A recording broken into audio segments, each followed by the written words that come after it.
এখনকার দিনে চুল পড়ে যাওয়া, চুল পেকে যাওয়া এটা একটা খুব কমন একটা ব্যাপার। এত অল্প অল্প বয়সেও কিন্তু চুল পেকে যাচ্ছে, চুল পড়ে যাচ্ছে। এখন এতটাই বেশি পলিউশনে কিন্তু আমাদের এই প্রবলেমগুলো হতে থাকে। আর নানান রকম আমরা কেমিক্যাল ব্যবহার করি চুলে কালার করার জন্য। এতে কিন্তু আমাদের চুলের আরো অনেক বেশি ক্ষতি হয়। চুল পড়ে যায় আর তার সাথে সাথে চুল কিন্তু আরো বেশি পাকতে থাকে এই কেমিক্যালের জন্য। আর এই কেমিক্যাল এতটাই খারাপ, আমাদের কিন্তু নানান রকম রোগের সৃষ্টি হতে পারে। তো বন্ধুরা, আজকে আমি এমন একটা ঘরোয়া উপায় আপনাদের কাছে দেখাবো যেটাতে কোনো রকম কিন্তু কেমিক্যাল নেই। আমাদের চুলটাও কিন্তু ভালো হবে, তার সাথে সাথে আমাদের চুলও কিন্তু কালো থাকবে। তো আজকে আমি দুটো রেমেডি দেখাবো যাতে আমাদের খুব সহজেই কিন্তু আমরা এটা করতে পারবো। দীর্ঘদিন কেমিক্যাল ব্যবহার করার পরে আমার কিন্তু চুল খুবই খারাপ হয়ে গেছে। আপনারা নিজেরাও বুঝতে পারছেন, চুল কিন্তু একদম আমার হালকা হয়ে গেছে। কিন্তু আমি এই রেমেডিগুলো ব্যবহার করার পরে কিন্তু আমার চুলের গ্রোথ অনেক ভালো হচ্ছে, ধীরে ধীরে ভালো হচ্ছে। আর তার সাথে সাথেই আমার কিন্তু একদম চুলটা কিন্তু কালো থাকছে। তো সেই কারণে আমি দুটো রেমেডি আপনাদের কাছে দেখাচ্ছি। এখানে নিয়ে নিলাম 1 চামচ মেথি। মেথি আপনারা জানেন যে আমাদের চুলের জন্য কতটা ভালো। মেথি আমাদের চুলের গ্রোথ আনতে সাহায্য করে, তাছাড়া আমাদের চুলকে স্ট্রেটনিং রাখতে সাহায্য করে, হেয়ার ফল কম করতে সাহায্য করে। আর তার সাথে সাথে আমাদের চুলের হেলথটাও কিন্তু বজায় রাখে। আর তার সাথে আমি দিয়ে দিচ্ছি পেঁয়াজ। এখানে আমি শুধুমাত্র পেঁয়াজের খোসাই ব্যবহার করব। পেঁয়াজ আমার এখানে কিন্তু লাগছে না। আর এই খোসাটা তো আমরা ফেলেই দিই, সেই খোসাটা দিয়েই কিন্তু আমি এই রেমেডিটা বানাবো। পেঁয়াজের খোসা রয়েছে প্রচুর পরিমাণে সালফার এবং অ্যান্টিঅক্সিডেন্ট। আর এটা আমাদের চুলের গ্রোথ আনতে সাহায্য করে। রেমেডিটা বানানোর জন্য আমি একটা লোহার কড়াই বসিয়ে দিলাম। আপনারা লোহার যে কোনো জিনিস নিতে পারেন। এখানে আমি লোহার কড়াই নিয়ে নিয়েছি। এবার কড়াইটা খুব ভালো মতন যখন গরম হয়ে যাবে, এবার এর মধ্যে দিয়ে দিলাম 1 চামচ হলুদ গুঁড়ো। হলুদ হলো খুব ভালো অ্যান্টিসেপটিক একটা জিনিস। এটা আমাদের স্কিনের কিন্তু নানান রকম প্রবলেম কিন্তু দূর করতে সাহায্য করে। অনেকের আমাদের স্কাল্পে থাকে ড্যান্ড্রাফ, সেই ড্যান্ড্রাফটাও কিন্তু পরিষ্কার করতে সাহায্য করে। তো এখানে আমি 1 চামচ হলুদ নিয়ে নিয়েছি। সেই হলুদটাকে লো ফ্লেমে খুব ভালো করে এটাকে নাড়াচাড়া করে যাচ্ছি।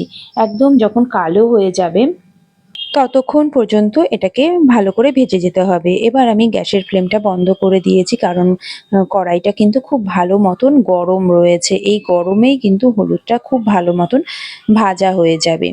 আস্তে আস্তে দেখতেই পারছেন কালারটা কিন্তু চেঞ্জ হচ্ছে। এইভাবে ভালো করে নাড়াচাড়া করতে থাকবো। খুব ভালো করে এইভাবে নাড়াচাড়া করতে থাকছি। কালারটা তো বুঝতেই পারছেন যে একদম কিন্তু কালো হয়ে যাচ্ছে। বেশ কিছুক্ষণ একদম গ্যাসের ফ্লেমটাকে বন্ধ রেখে এইভাবে নাড়াচাড়া করতে থাকবো। আর এতে আমাদের স্কিনের কিন্তু নানান রকম যে প্রবলেমগুলো আছে সেগুলো একদম চলে যাবে।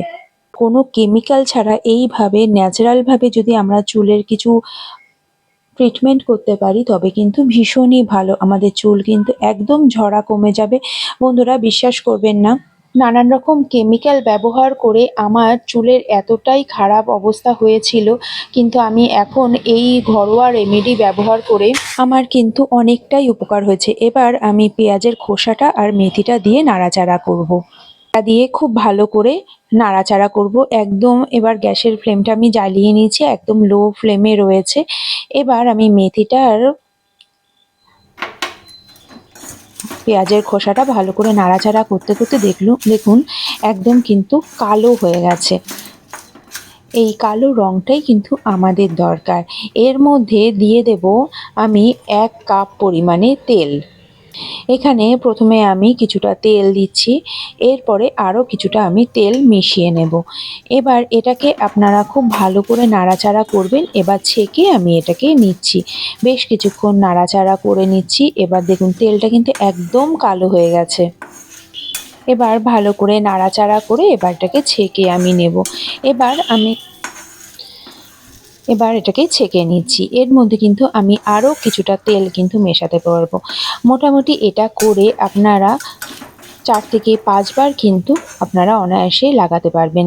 আর এটা কোনো কিছুই না, যেরকম করে আমরা মাথায় তেল দেই ঠিক সেই রকমভাবেই তেলটা দিতে হবে। এবার এটাকে আমি ছেঁকে তুলে নিচ্ছি, খুব ভালো করে ফুটিয়ে নিচ্ছি। এবার এটাকে ছেঁকে নেব। এটা কিন্তু আমি কাচের বয়ামে করেই রেখে দেবো। কাচের বয়ামে রাখলে কিন্তু খুব ভালো থাকবে তেলটা। আর এটা যেইভাবে আমরা নর্মালভাবে তেল যেরকম মাথায় লাগাই ঠিক সেইভাবে আমরা মাথাতে এটাকে লাগাবো। বন্ধুরা, এখানে আমার তেলটা তৈরি হয়ে গেছে আর আমি এটা ছেঁকে নিয়েছি। দেখতেই পাচ্ছেন একদম কিন্তু কালো। আর এটা সবসময় মনে রাখবেন, এটা আপনারা যদি পুরো রাত ভালো করে মাথায় লাগিয়ে রাখতে পারেন, তারপরে অবশ্যই কিন্তু মনে রাখবেন আপনারা মাথার মধ্যে কিছু পুরনো কাপড় পেঁচিয়ে রাখবেন, কারণ না হলে কিন্তু এটা হচ্ছে আপনাদের বিছানার মধ্যে কালোটা লেগে যেতে পারে। আর খুব ভালো করে স্কাল্প থেকে শুরু করে পুরো চুলটাতে ভালো করে ম্যাসাজ করতে হবে। বন্ধুরা, বুঝতেই পারছেন এর মধ্যে কিন্তু কোনো রকম কেমিক্যাল নেই, আর সমস্ত জিনিসগুলোই কিন্তু আমাদের চুলের জন্য ভীষণ ভালো। এইভাবে যদি আমরা ম্যাসাজ করে সারাটা রাত রেখে দিতে পারি, তবে কিন্তু আমাদের চুল কিন্তু অনেক বেশি ভালো থাকবে। আমরা কিছুদিন ধরেই এই রেমেডিটা ব্যবহার করছি। আমার কিন্তু চুল ওঠা একদম কমে গেছে। বন্ধুরা, আগে যখন আমি কেমিক্যাল ব্যবহার করতাম আমার এতটা পরিমাণে চুল হেয়ার ফল হতো, হেয়ার ফল তো একদম কমে গেছে, তার সাথে সাথে অনেক বেশি ছোট ছোট বেবি হেয়ার কিন্তু আমার বেরিয়েছে। তো ধীরে ধীরে কিন্তু আমার যে জায়গাটা খালি হয়ে গেছিল, আমার অনেকটা, আপনারা বুঝতেই পারছেন আমার চুলের কিন্তু অবস্থাটা খুব খারাপ হয়ে গেছিল, সেই আস্তে আস্তে কিন্তু অনেকটাই ঠিক হয়েছে। তো বন্ধুরা, চলে যাচ্ছি দ্বিতীয় টিপসে। এবার আমি একটা বানাচ্ছি হেয়ার সিরাম। এর জন্য আমি নিয়ে নিলাম একটা আমলকি। আমলকি নিয়ে নিলাম। আমলকি জানেন আমাদের হেয়ারের জন্য কতটা ভালো। আমলকি খাওয়াও যেমন ভালো আমাদের চুলের জন্য, ঠিক তেমনভাবে আমরা এটা যদি রসটা আমরা মাথায় লাগাতে পারি সেটাও কিন্তু ভীষণ ভালো। আর বন্ধুরা, মনে রাখবেন এর আগে যেই রেমেডিটা আমি বললাম সেটা কিন্তু সারা রাত রাখার পরে পরের দিন অবশ্যই মাথায় শ্যাম্পু করে স্নান করে নেবেন। তো আর এই রেমেডিটা আমি দেখাচ্ছি, এটা কিন্তু ভীষণই ভালো একটা রেমেডি। এটা আমি কুড়িয়ে নিয়েছি, গামলাটা এর মধ্যে দিয়ে দিলাম। এবার এর মধ্যে দিয়ে দিচ্ছি 1 কাপ পরিমাণে জল। আর এখানে দিয়ে দিচ্ছি কারি পাতা। কারি পাতাও আপনারা জানেন যে আমাদের হেয়ারের জন্য কতটা ভালো। এখানে কারি পাতাটা দিয়ে দিলাম। আর দেব, এবার দিয়ে দিচ্ছি 1 চামচ মেথি। মেথিটা দিয়ে খুব ভালো করে নাড়াচাড়া করে নিচ্ছি। খুব ভালো করে নাড়াচাড়া করে এবার গ্যাসটা অন করে গ্যাসের ফ্লেমটাকে কমিয়ে রেখে কিছুক্ষণের জন্য এটাকে বসিয়ে দেব। এবার এটাকে খুব ভালো মতন যখন ফুটে যাবে, এবার এটাকে ছেঁকে আমাকে একটা সিরাম বানিয়ে নিতে হবে। বেশ কিছুক্ষণ কিন্তু এটাকে ফোটাবো। আর এটাকে কিন্তু গ্যাসের ফ্লেমটা আমি কিছুটা কমিয়ে রেখেছি। আর এটা দেখুন খুব ভালো মতন ফুটে গেছে। এবার এটাকে ঠান্ডা করে করতে দিচ্ছি। ঠান্ডা করে যখন নর্মাল অবস্থায় আসবে একটা স্প্রে বোতলে আমি রেখে দেবো। বন্ধুরা, এটা প্রত্যেক দিন আপনারা লাগাতে পারেন। প্রত্যেক দিন রাত্রিবেলা এটা শোয়ার আগে যদি আপনারা লাগিয়ে শোন, দেখবেন আপনাদের চুলের কিন্তু অনেকটা বেশি গ্রোথ হবে। বন্ধুরা, এটা কিন্তু আমি নিজের এটার রেজাল্ট পেয়েছি। আমার চুলের এতটাই খারাপ অবস্থা হয়ে গিয়েছিল যে আমার লোকের সামনে যেতে কিন্তু লজ্জা লাগতো, কারণ এতটাই খারাপ ওখানে ফাঁকা হয়ে গিয়েছিল। তো সেখানে আমার কিন্তু অনেকটাই উপকার হয়েছে। তো আমার বিশেষ করে সামনের দিকটা কিন্তু চুলটা বেশি খারাপ হয়ে গেছে। একই জিনিস তো আমি পুরো চুলে লাগাই, কিন্তু আমার দেখা যায় যে আমার সামনের দিকটা বেশি খারাপ। তো সেই কারণে আমি সামনের দিকটা দিয়ে প্রথমেরটা শুরু করছি। আর এরকম একটা স্প্রে বোতলের মধ্যে আমি ভরে নিয়েছি। তো ভরে আমি এটাকে পুরো চুলের মধ্যে, পুরো স্কাল্পের মধ্যে ভালো করে লাগিয়ে নিচ্ছি। এইভাবে যদি আমরা সারাটা রাত রেখে দিতে পারি আমাদের কিন্তু, তারপরে আপনারা পরের দিন সকালে আপনারা ভালো করে শ্যাম্পু করে নিতে পারেন। আপনারা দুটো রেমেডি কিন্তু আপনারা রাত্রিবেলা লাগাবেন। রাত্রে লাগালে কিন্তু অনেকটা সময় আমাদের চুলের মধ্যে থাকে আর আমাদের চুলটা কিন্তু অনেকটা বেশি উন্নতি হয়।